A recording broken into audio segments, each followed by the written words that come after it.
Ready natin mga buboys, no? Kasi may nag-acquire sa atin tatlong baby pullets. Ayan. So, two-way cross lang naman tayo.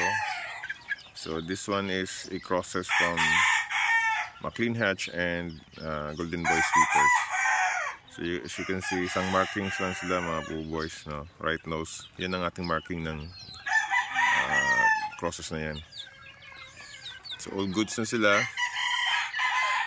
Ayan, medyo nagbebenta lang tayo kasi kailangan nila yung pakain. Kaya syempre medyo sinasabayan din natin ng commercial, no? Kasi ang lakas ng kumain eh. Ayan.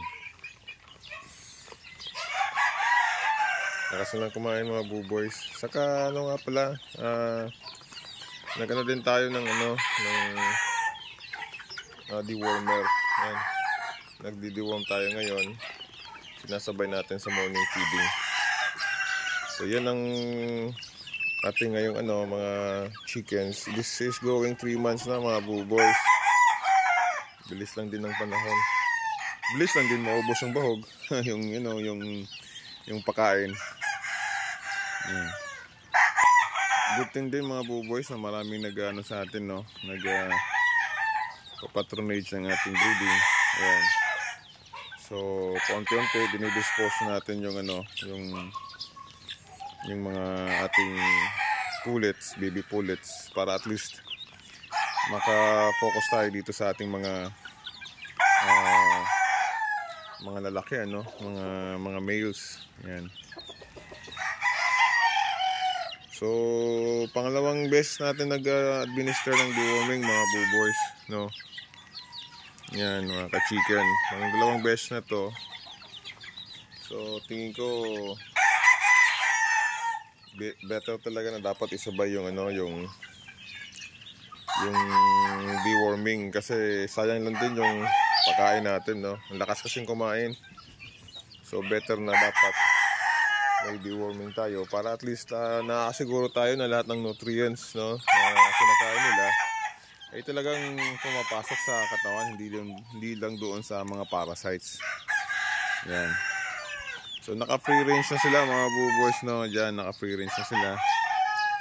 Gala-gala lang sila diyan. Free range na sila.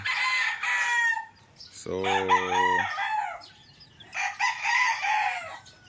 yan. So mamayang 12 noon, may pakain na naman ulit tayo sa kanila. Ibibigay tayo ng pa-snacks, no, during 12 noon. May lunch parang tao din 3 times a day.